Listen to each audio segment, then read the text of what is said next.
Oke, jadi kali ini kita akan membahas tentang lanjutan yang kemarin. Kemarin kita sudah bahas tentang logika pemilihan, maka sekarang kita akan bahas tentang logika yang kedua, yaitu logika perulangan.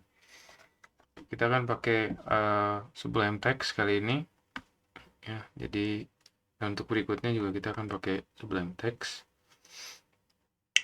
Jadi untuk cara setup Sublime Text sendiri,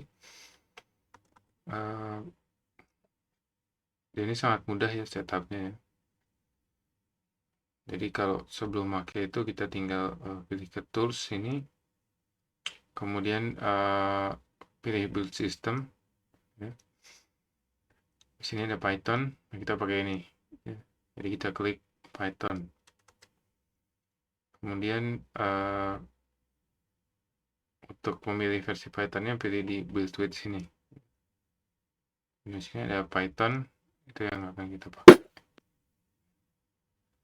Jadi di sini Python yang digunakan ini Python 38. Nanti kita akan bahas sendiri tentang cara mengganti versi Pythonnya. Jadi ini hasilnya di bawah. Yang ini adalah folder yang kita pilih. Jadi kita pakai di folder tutorial sini. Terus ini adalah tampilan codingnya. Sedangkan untuk temanya sendiri, temanya ini saya pakai tema ayudem ya. Jadi tulisannya ayu ya, kayak bahasa Jawa. Jadi seperti tampilannya ini ayu juga ya. Makanya saya pilih ini. Terus di sini juga saya pakai plugin suara. Jadi itu enaknya sebelum text ya, dia banyak sekali orang yang mengcustom ini dalam text ini. Nah, ini di hasilnya juga bisa dihapus konsolnya. Oke, jadi langsung aja kita save ini ya, file yang ini.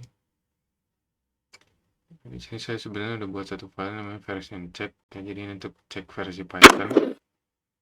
Dan ini sekaligus juga ini cara mengimport modul Python ya. Ini sini adalah modul bawaan Python ya, modul sistem namanya. Salah satu tugasnya adalah dia bisa melakukan ini ya, check version. Jadi untuk runningnya kita tinggal pencet Ctrl B. Ini muncul versionnya, version 381. Ini versi Python yang dipakai di sini. Oke, jadi kita save dulu aja ini perulangan. Oke, jadi kita akan mulai dengan perulangan. Jadi apa itu logika perulangan? Jadi ketika perulangan itu adalah ketika suatu modul, ketika suatu suatu proses komputasi itu memerlukan penyimpanan di satu variabel ya, misalkan x sama dengan 5 misalkan ya. Ya, jadi ada masalah batas di sini ya. Ini adalah batas. Ada masalah batas. Ya. Ini adalah perulangan yang terbatas namanya. Biasanya kalau di Python itu kita pakai while. Perulangan dengan batas.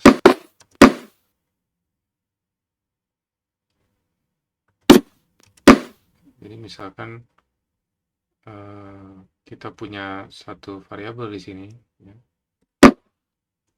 Dan ini adalah 0 dan kita ingin menuju ke angka 5 ya. Kita tinggal tulis ketika i lebih kecil daripada x ya, lebih kecil dari batas yaitu 5, tinggal kita maka kita akan mencetak nilai I ya, misalkan jadi di sini saya tunjukkan sekaligus cara menunjukkan print ya, print I dengan nilai ya, di sampingnya ini ada I, jadi koma ini yang kiri ini adalah tulisannya, yang kanan adalah variabelnya ya. Ini ketika menampilkan satu teks dengan nilai di ujungnya ya, itu kita cukup menggunakan koma aja. Kemudian untuk menuju ke angka 5, maka kita perlu menambahkan ya, I sama dengan I plus 1 ya. Ya, maka langsung kita run aja. Ini kenapa sampai 4? Karena lebih kecil dari 5 batasannya. Kemudian I sama dengan I plus 1 ini adalah apa? Ini adalah variabel I yang nilainya akan selalu ditambahkan 1 sampai dia mencapai kondisi ini, kondisi I lebih kecil dari 5 ya.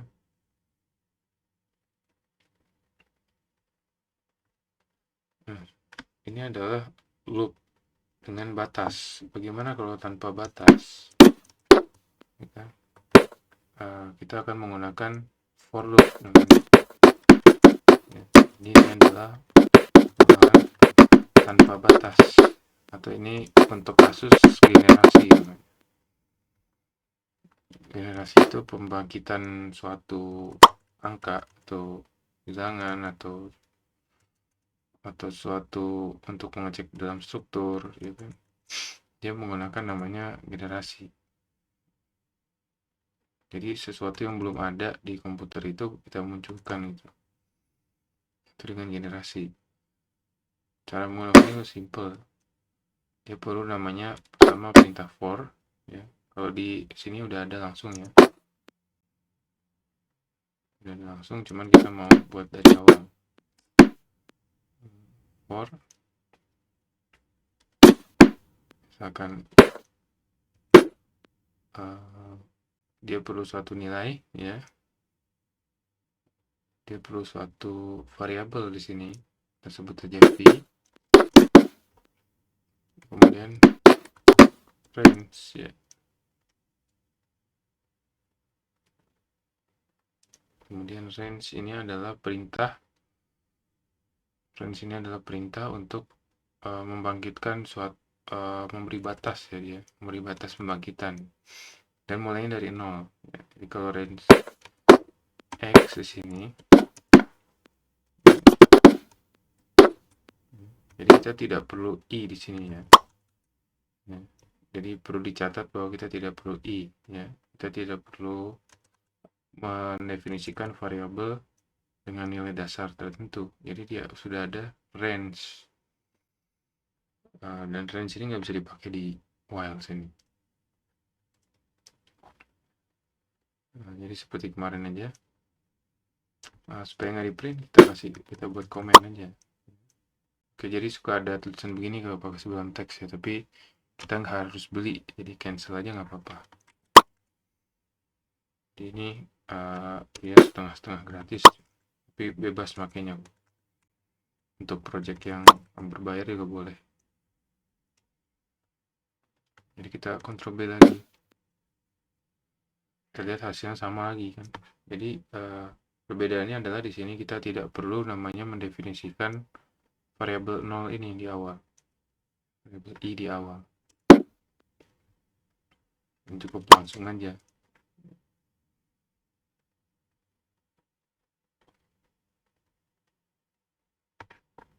Oke, itu adalah perulangan, basicnya perulangan. Sekarang kita bermain dengan range lagi. Jadi range ini bisa kita isi, namanya ini adalah kalau satu gini, ini namanya stopnya di sini. Sekarang kita mau startnya nggak dari angka 0 misalkan, kita mau dari min 2 misalkan. Kita mau dari min 2. Nah, bagaimana caranya? Bisa dilihat ini jadi startnya, ini jadi stopnya ketika 2 ya, min 2 min 1 sampai ke 4 ini hasilnya yang ada di sebelah kiri sini. Oke, mungkin biar lebih kelihatan kita ganti penampilannya ya. Jadi N-nya ini nggak dengan ke bawah gini, tapi kita ganti dengan spasi ya dia ya.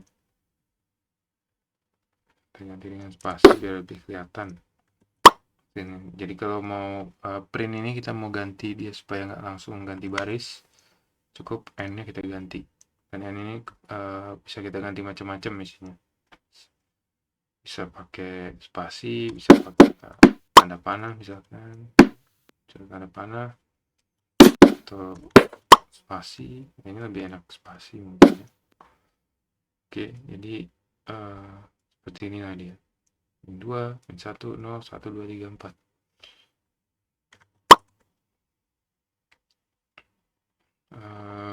Kemudian kita juga bisa atur langkahnya, stepnya.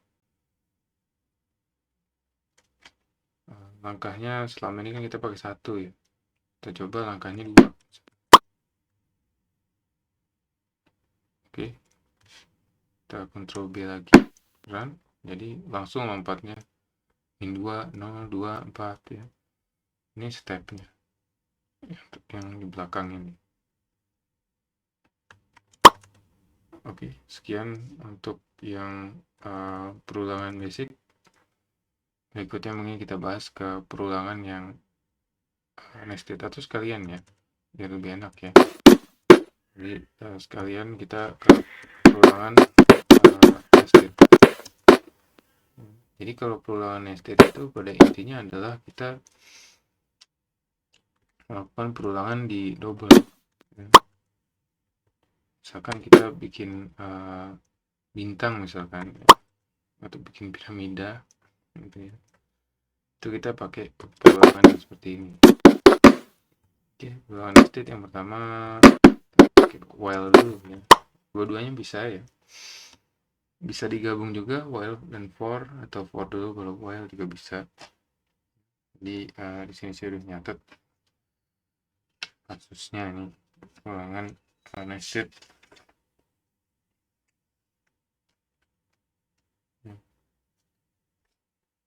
Jadi kita pakai while dulu atau for dulu ya. Oke, while dulu boleh kayaknya.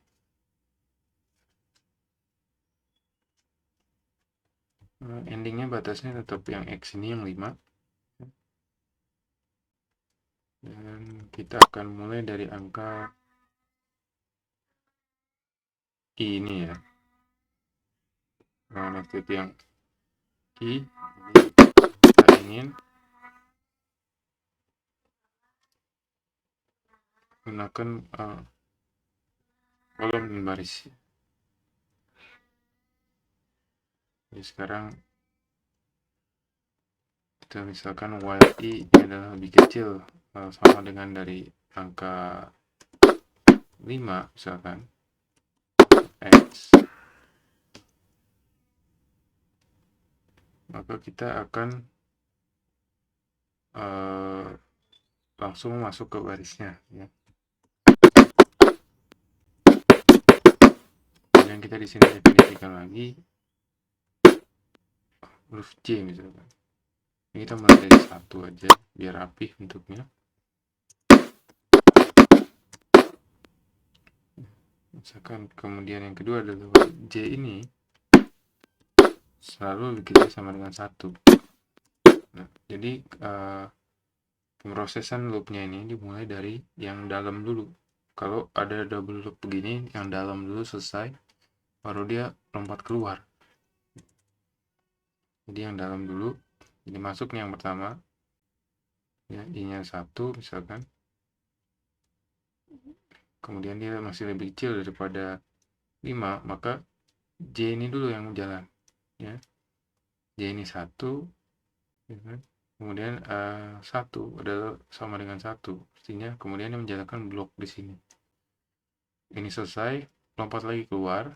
Di sini menjadi angka 2 misalkan. Maka di sini 2 masih lebih kecil dari 5. Lakukan lagi ini. Ya. Lakukan lagi ini, kemudian J-nya lagi dicek masih sama dengan 1. Terus dia lakukan perintah di sini sampai kondisi yang di luar ini yang selesai dia ditemukan.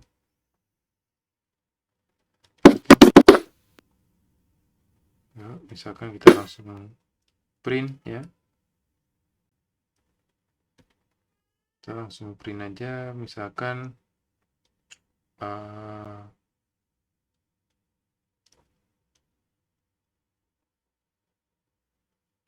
kita print apa enaknya, bintang, kita print bintang,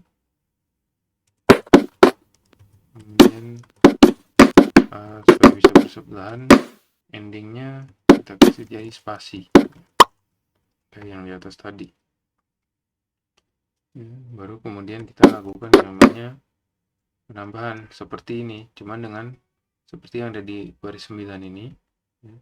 Cuman sekarang kita persingkat notasinya di plus sama dengan 1 ya. Ini penyingkatan notasi aja biar lebih enak dibaca dan lebih cepat kita codingnya ya.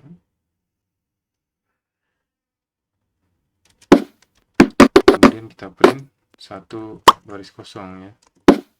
Ini tujuannya adalah untuk ganti baris ya. Jadi perhatikan ini ada di sejajar dengan I ya, di while I. Sedangkan yang ini yang print yang ini lebih ke dalam di while yang J. Jadi yang while I ini hanya tugasnya ganti baris saja ya.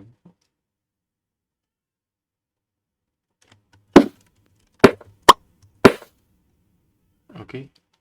Kemudian jangan lupa ini juga harus ditambahkan dengan 1. Sekarang kita tes. Oh, ternyata ada error di line 17.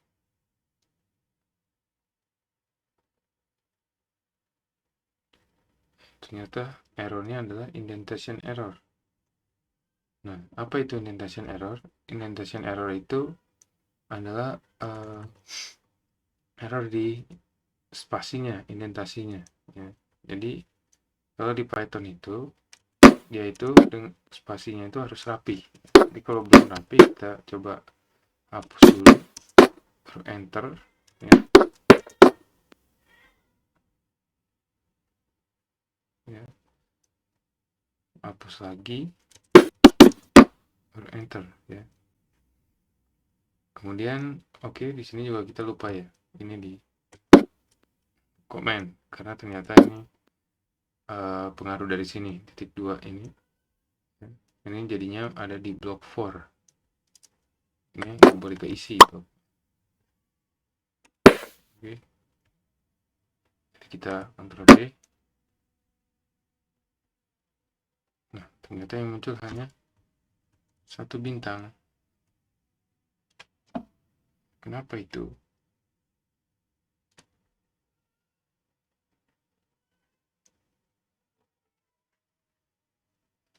Kita sudah cek tadi benar semua ya.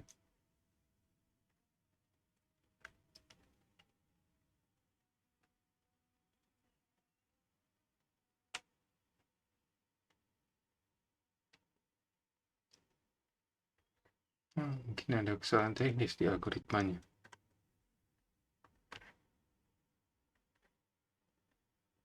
Kalau begitu kita cari tahu di episode berikutnya aja ya.